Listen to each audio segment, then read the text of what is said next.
हमारी पार्टी जो प्रगतिशील समाजवादी पार्टी है आदरणीय शिवपाल सिंह जी की, उनके मंडल प्रभारी बड़े भाई जुनेद अहमद साहब, हमारी पार्टी के जिला महासचिव बड़े भाई फरमूद चौधरी जी, प्रदेश महासचिव सादिक भाई और इफ्को के प्रतिनिधि भाई ब्रजवीर जी, संजीव शर्मा जी और इस प्रोग्राम के आयोजक जिनकी वजह से आप लोग यहाँ बैठे हैं, हम लोग भी हैं, भाई अबरार फौजी जी और मुल्ची जमशेद जी, मुल्ला जी शाहिद, मुल्ला जी मेहरबान, भाई परवेज जी चौधरी, इत्काब जी, नेताजी आकिल, बाबू त्यागी, हाजी रियाजुल। सबसे पहले तो मैं और सामने बैठे हुए बुजुर्गों, नौजवान साथियों, माताएं बहनें, सर्वप्रथम तो मैं चौधरी साहब को, परमादरणीय शिवपाल सिंह जी को, इफ्को के संस्था से आए जो प्रतिनिधि हैं इफ्को के, मैं उन्हें धन्यवाद देता हूं, हार्दिक आभार व्यक्त करता हूं कि उन्होंने एक कार्यक्रम सामाजिक तौर पर हमारे बीच में तोड़ी में रखा और इस भाव से कि लोगों को, क्योंकि सर्दी का टाइम है, और इस सेवा भाव से कि भाई ज़रूरतमंद को एक कंबल की व्यवस्था हो सके और किसानों के लिए ये जो इनके नए प्रोडक्ट हैं जो बहुत लाभकारी हैं खेती के लिए, उन लोगों को दिए जाए और वो उसका इस्तेमाल करें और अच्छी पैदावार उन लोगों को सस्ती दरों पर मिल सके। ये उद्देश्य था, क्योंकि कोई भी बेशक खेती हो ना हो, लेकिन ज़्यादातर लोग किसानी से जुड़े हुए हैं, चाहे मजदूरी करके हो या किसानी करके हो, उसका अपना खेत हो, दूसरे का हो, सब लोग किसान परिवार से हैं, देहात में रहने वाले लोग हैं। और हम ये भी जानते हैं कि आज किसान की हालत है क्या। भाई किसान, आप सुन भी रहे हैं, देख भी रहे हैं, किसान बॉर्डर पे बैठा हुआ है, हालत खराब है, सरकार सुनने को तैयार नहीं है, तानाशाही सरकार चल रही है। तो साथियों, मेरा ये भी है, चौधरी साहब का भी मत था, चौधरी साहब का भी मानना था, चौधरी चरण सिंह जी का, कि भाई किसान जब तक खुशहाल नहीं होगा देश तरक्की नहीं करेगा। लेकिन ये आज के वर्तमान समय में इन लोगों का मानना है जो सत्ता में बैठे हुए हैं कि व्यापारी खुशहाल होगा, और व्यापारी भी 2-3 यदि व्यापारी हैं, वो भी गुजराती, यदि वो खुशहाल हो जाएंगे तो ये देश खुशहाल हो जाएगा। इन लोगों का इतना मत है।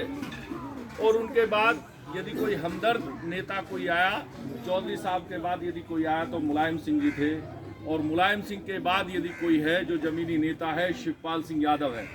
ये भी मैं कहता हूँ, देखिए बुजुर्गवार यहाँ बैठे हुए हैं, सारी जानकारी है सबको, सब जानते हैं हकीकत क्या है, कौन देहात का है, कौन किस सोच का है, कौन लोग सांप्रदायिक हैं, कौन लोग सेकुलर नेता हैं, सारी सब लोग जानते हैं, इसमें कोई दो राय नहीं है।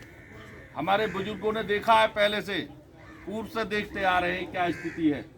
लेकिन मेरा अपना मानना है, जो लोग धार्मिक आधार पर बंटवारा करें, वैसे तो ये किसानों की मीटिंग है और किसानों की खुशहाली के लिए, किसानों को जो हमारे आर्थिक रूप से पछड़े हुए लोग हैं, हमारे भाई हैं, उन लोगों को जो भी हमारे द्वारा या इस इफ्को संस्था द्वारा जो भी मदद हो सकती है, हम लोगों का मकसद यही था।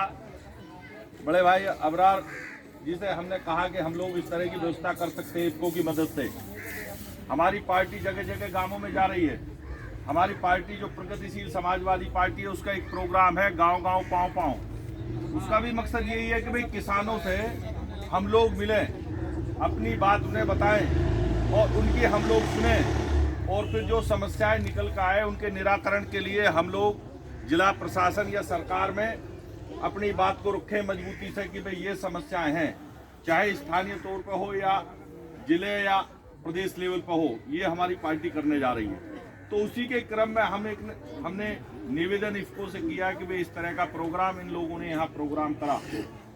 तो साथियों, ये तो प्रोग्राम अब आगे चलता रहेगा, लेकिन ये सच्चाई है, जब तक गांव देहात के लोग, किसान बरादरी के लोग, चाहे वो किसी धर्म जाति के हों, किसान की कौम किसान की होती है, उसमें सारी बरादरी, सारे धर्म सम्मिलित होते हैं, उसकी एक जाति एक धर्म है, किसानी और किसान। जितने भी देहात जब तक मजबूत नहीं हो गए, देहात के लोगों की राजनीति, सामाजिक या आर्थिक गतिविधियों में हिस्सेदारी नहीं होगी, जब तक इस देश का भला होने वाला नहीं है। जनप्रतिनिधियों ने भी क्या करा, आप देख रहे होंगे किस तरह के जनप्रतिनिधि आए कोई काम करने को तैयार नहीं। सबने अपने, चाहे मोदी को लूटा हो चाहे दूसरे, सब अपने जेबें भरेंगे। तो हम लोग कहना चाहते हैं, जो लोग हमारे बीच के हमारे हमदर्द हैं, चाहे आपके गांव के लोग हो जो गांव की सेवा करना चाहते हैं, आप लोगों की सेवा करना चाहते हैं, उन लोगों का हमें समर्थन करना चाहिए, उन लोगों को आगे बढ़ाना चाहिए। लेकिन ऐसा नहीं सब मौके पर आकर हम लोग सब भूल जाएं। गलतियां हमारी भी रही हैं यदि आप देखोगे। मैं तो कहता हूं जहां तक ये भारतीय जनता पार्टी के लोग ये सत्ता में लोगों को बहकाकर सत्ता में बैठे, इसके कहीं ना कहीं विपक्ष की भी नाकामी रही। जो विपक्षी पार्टी है उनकी भी नाकामी रही। वो इस चीज को नहीं समझ पाए कि ये लोग देश के लोगों को कहाँ ले जाना चाहते हैं, ये करना क्या चाहते हैं। तो इस स्थिति हम लोगों की भी है, हम लोगों को समझना चाहिए और उनसे सतर्क भी रहना चाहिए। उनसे सतर्क रहने की जरूरत है।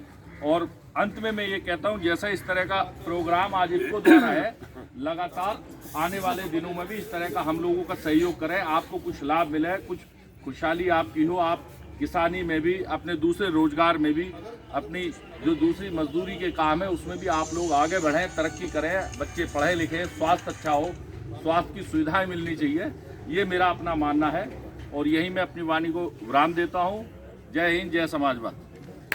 शिवपाल सिंह यादव जिंदाबाद। जिंदाबाद।